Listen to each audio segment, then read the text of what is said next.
পোনপ্ৰথমতে সকলোলৈকে নমস্কাৰ জনাই পুনৰ এটা নতুন ভিডিঅ' আৰম্ভ কৰিবলৈ লৈছোঁ। বিজনেছ প্লানৰ ওপৰত মই ইয়াৰ আগতো দুটা ভিডিঅ' প্ৰস্তুত কৰিছোঁ, পাৰ চৰাই পালন আৰু কুকুৰা পালনৰ ওপৰত।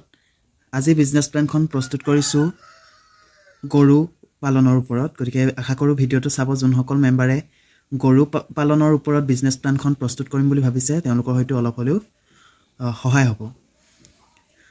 প্ৰথমখিনি সেই একেই প্ৰত্যেকৰ দৰে SHG মেম্বাৰৰ নাম, তেখেতৰ MIS কোড। আচলতে ফৰ্মখন নাছিলে কাৰণে মই এনেকুৱা এখন বহি লিখি লৈছোঁ, চাব যাতে আপোনালোকৰ বুজি পোৱাত অসুবিধা নহয়। বাকীখিনি একেই লিখি লৈছোঁ, আপোনালোকে ফৰ্মৰ লগত মিলাই চাব। প্ৰথমতে SHG মেম্বাৰৰ নাম, তাৰপাছত আত্মসহায়ক গোটৰ MIS কোডটো, কাৰেণ্ট ইকনমিক এক্টিভিটি, তেওঁ আগৰ পৰাই যদি কিবা বিজনেছৰ লগত জড়িত বা ব্যৱসায়ৰ লগত জড়িত বা কিবা পশুধনৰ লগত জড়িত, তেনেহ'লে কিবা ইনকম কৰি আছে তেওঁ আগৰ পৰাই, সেইটো লিখিব পাৰে। মই ইয়াত ফৰ এক্সাম্পল কাউ ফাৰ্মিং বুলিয়ে দিছোঁ।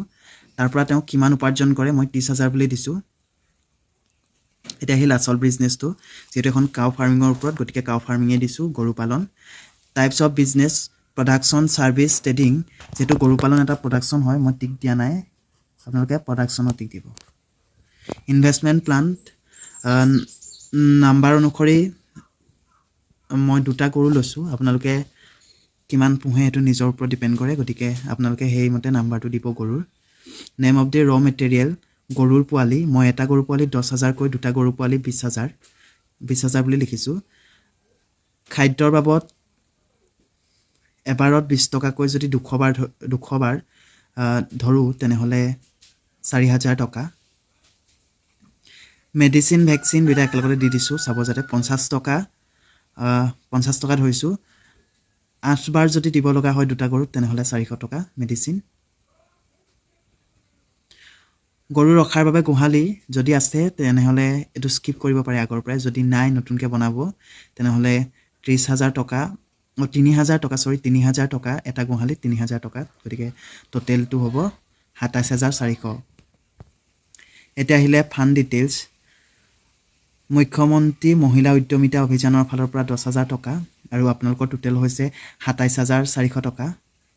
27,400 টকা। তেতিয়া আপোনালোকে নিজৰ ফালৰ পৰা ইনভেষ্ট কৰিব লাগিব 17,400 টকা। Marketing and sale plan, production, আপোনালোকে তাৰ পৰা কি পাব প্ৰডাকশ্যন। মই মিল্ক ধৰিছোঁ, এক্সপেক্টেড প্ৰডাকশ্যন আপুনি বাৰ্ষিক টোটেল মই 700 লিটাৰ বুলিয়ে ধৰিছোঁ। আমাৰ ফালে গাখীৰৰ দাম যিহেতু 40 টকা, গতিকে প্ৰাইচটো 40 টকা, গতিকে টোটেল পাব আপোনালোকে 28,000 টকা। আৰু এটা ধৰি লওক, আপোনালোকে এইটো নিজেই বক্স বনাই ল'ব, ফৰ্মখনতো হয়তো এটাই আছে, গতিকে গৰু পোৱালি যদি আপোনালোকৰ দুটা হ'ল দুজনীৰ পৰা, তেতিয়া দুটা গৰু পোৱালি আপুনি যদি বিক্ৰী কৰে তেতিয়াহ'লে 10,000 20,000 পাব। গতিকে টোটেল এমাউণ্টটো আপোনালোকে পাব 48,000। 48,000 টোটেলটো পাব। আৰু এক্সপেক্টেড এডিশ্যনেল ইনকাম পাৰ ইয়েৰত আপুনি এক্সট্ৰা ইয়াৰ পৰা কিবা ইনকাম পাব পাৰিম, নিশ্চয় পাব। গোবৰ বা অন্যান্য কিবা ধৰণৰ ইনকাম আপোনালোকে ইয়াৰ পৰা পাই থাকিব। গতিকে মই 7,000 অনুমান কৰি দিছোঁ 7,000, গতিকে আপোনালোকে চাব। আৰু এই হিচাপখিনি মই আপোনালোকক দেখাবলৈ কাৰণেহে দিছোঁ। আপোনালোকে নিজৰ গৰু যিসকলে পোহে তেওঁলোক অভিজ্ঞ, গতিকে এইখিনি চাই নিজেই দামবোৰ দি কেলকুলেট কৰি ল'ব। গতিকে আশা কৰোঁ আপোনালোকৰ